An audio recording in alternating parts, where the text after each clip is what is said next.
नमस्कार, मैं हूं अभय सिंह और आप देख रहे हैं हमारा आपका YouTube channel RJ7 entertainment. Basically हम बात करते हैं मन के विचार। मन के विचार में जो हमारे दिमाग में चलता है या फिर सोशल मीडिया पे चलता है, उसे हम करते हैं प्रेजेंट। जी शुक्रिया। पिछले वीडियोस में आपका बहुत सारा प्यार मिला, उसके लिए तहे दिल से शुक्रिया। अब बात करेंगे हम अपने नेताओं के दिए गए बयान पे, जैसे कि एक बयान है सोशल मीडिया पे कि औरंगजेब एक महान शासक था। पहले ये बात तो सुनने में बड़ा अजीब लगता है कि एक महान शासक कैसे हो सकता है, जिसने अपने पूरे परिवार को खत्म कर दिया एक तरीके से, जिसने बहुत सारे छोटे मोटे राजाओं को समाप्त कर दिया, जिसने बहुत सारे हिंदुओं पर कर्ज लगाए, कर लगाए, जजिया जैसे कर लगा दिए, उसे महान आप बोलते हो। थोड़ी सी शर्म करो यार, आप इतने बड़े ऊंचे पद पे बैठे हुए हो, लेकिन ऐसा कहना नहीं चाहिए। मुझे बुरा लगा, तभी मैंने एक वीडियो बनाने की सोची। तो क्या ही मन के विचार में मैं आपको बताऊं, लेकिन अब मेरे दिमाग में एक पॉइंट चला है कि मैं आपको बताऊंगा कि आखिर आदमी था कौन। औरंगजेब जैसे छोटा मोटा नाम नहीं है, बहुत बड़ा नाम है उसका, लेकिन उसे शॉर्ट फॉर्म में औरंगजेबी के नाम से जानते थे, क्योंकि लास्ट नेम औरंगजेब है। ठीक है, अब हम बात करेंगे कि औरंगजेब आखिर था कौन, आदमी कौन था, शख्स कौन था, ये राजा कौन था। औरंगजेब एक ऐसा राजा था जिसने सिर्फ अपने शासन को बढ़ाने के लिए और देश में नाम करने के लिए, बेसिकली पॉइंट ये था कि वो पूरे हिंदुस्तान पे कब्जा करना चाहता था, एक राजा रहना चाहता था। उससे लोग छोटे मोटे सब राजाओं को समाप्त कर दिया उसने। तो इसीलिए वो औरंगजेब 3 भाई थे। जो औरंगजेब था वो सबसे तीसरा नंबर का भाई था, छोटा भाई था। ठीक है, उनके पिता जो थे वो शाहजहां थे। शाहजहां भी एक राजा थे, वो भी मुगल शासक थे, उन्होंने भी छोटे मोटे अत्याचार किए, तो उसकी तो बात ही अलग, लेकिन ये उससे भी 2 कदम आगे निकल गया। ठीक है, अब हम बात करेंगे कि ये राजा बना कैसे। जब इसे गवर्नर बनाया दक्षिण में, मतलब साउथ की तरफ, अपना महाराष्ट्र की तरफ, तो ये धीरे धीरे धीरे धीरे धीरे धीरे और विकसित होता चला गया। फिर वहां से ये वापस आया तो इसके पिताजी ने सोचा कि मैं बीमार हो रहा हूँ, तो क्यों ना सत्ता अपने बेटों को दे दी जाए। और सबसे बड़ा बेटा जो था दारा सिकोह, वो बहुत ही समझदार था। वो अपने पिताजी के काम में हाथ भी डालता था, एक तरीके से मार्गदर्शन भी करता था, और एक अच्छा नेता भी था ये, मतलब। तो उसे लगा कि क्यों ना अपने बेटे को ही गद्दी दे दी जाए। जो शाहजहां था वो बहुत ही अलग किस्म का आदमी था। वो ये सोचता था कि ऐसे आदमी को अपनी सत्ता दी जाए कि जो देश को सही तरीके से चलाए। लेकिन ये जो औरंगजेब था, इसे ये लग रहा था कि सत्ता अगर मुझे नहीं मिली तो मामला गड़बड़ हो जाएगा।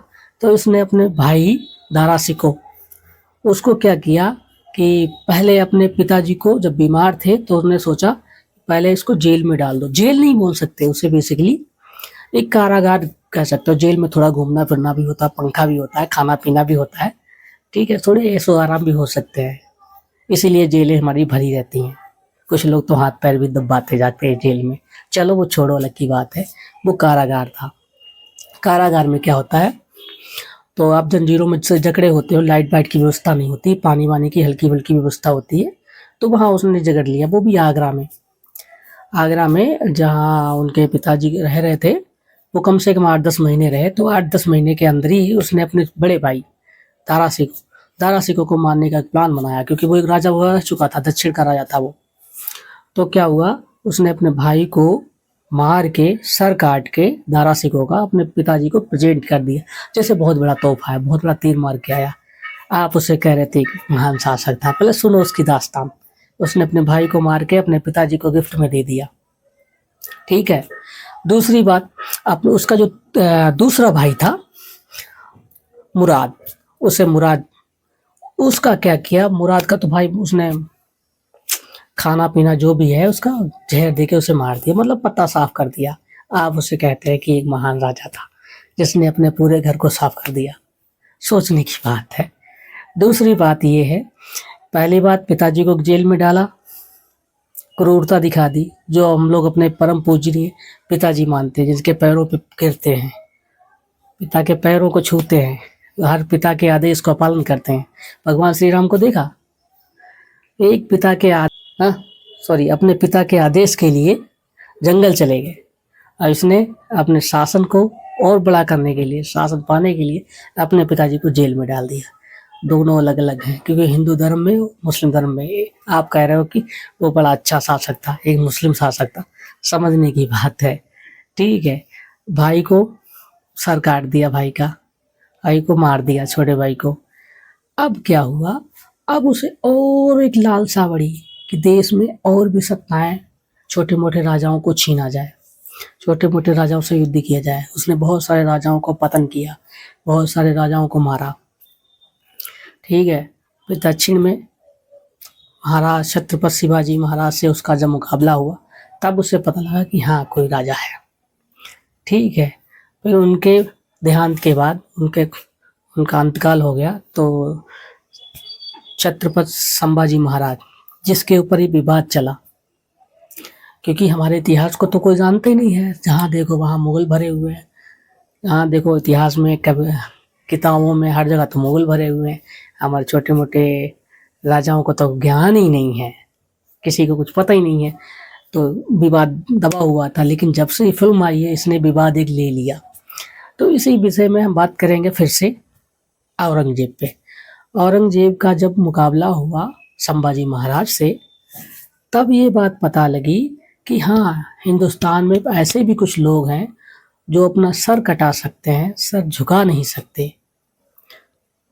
उसको बहुत बार कहा गया कि ऐसा करो, मैं तुम्हारे राज्य को छोड़ दूंगा, तुम्हें भी छोड़ दूंगा, संभाजी महाराज को, कि तुम ऐसा करो, सिर्फ मेरी सेना में आ जाओ।